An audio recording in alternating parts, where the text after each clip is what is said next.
Let me finish with this story. We go to China from time to time, and we train leaders. And this time we brought up 22 leaders from the Hunan province, and they rode 13 hours on a train to get to a hotel that they came up 2 by 2 in these elevators so as to not draw any attention. And then they got to a hotel room, a little apartment room. It's only about 700 square feet in the little living room, no air conditioning, hardwood floor, 22 sat there. I came in, and when you teach in China, you start at 8 in the morning and you don't get done till 5 at night. You teach the whole day. They were sitting there, all 22 of them, and I looked around and I said, now, if we get caught, what will happen to me? They said, oh, you'll get deported in 24 hours and we'll go to prison for 3 years. I said, you're kidding. How many of you have been in prison for your faith? Out of 22, 18 raised their hands. I thought, no way. And I looked at him and I said, you 22 people, how many people do you oversee? Because they were all of these small group leaders, underground church leaders in the Hunan province. I said, how many, if you counted up all the people under your jurisdiction, how many would it be? And they counted them up, and they said, little over 20 million.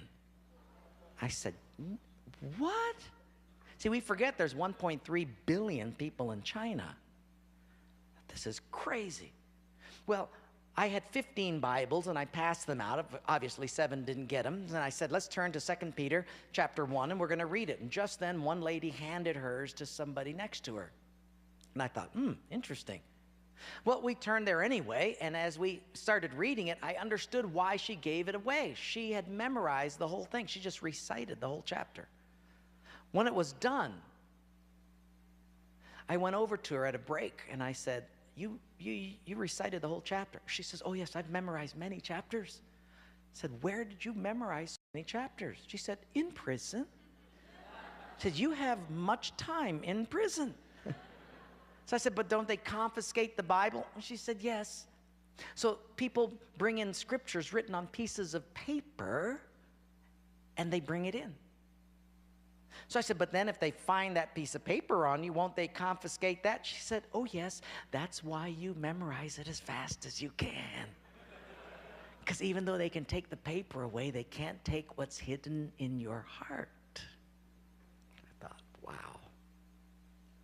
Well, after 3 days, you fall in love with these people.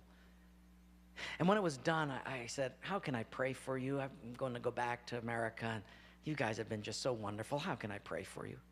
They said, you know, Wayne, you guys can gather like this whenever you want to in America. We can't. Could you pray that one day we'll be just like you? And I looked at him and I said, I will not do that.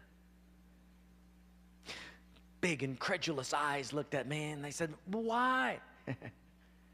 I said, because you guys rode a train for 13 hours to get here. In my country, if you've got to drive more than an hour, people don't come. You sat on a wooden floor for 3 days. In my country, if people have to sit more than 40 minutes, they leave.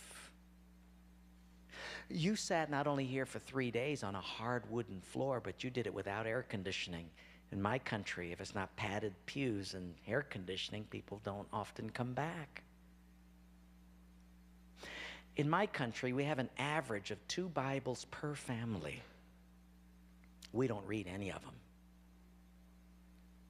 You hardly have any Bibles, and you memorize them from pieces of paper. I will not pray that we become like, you become like us, but I will pray that we become just like you.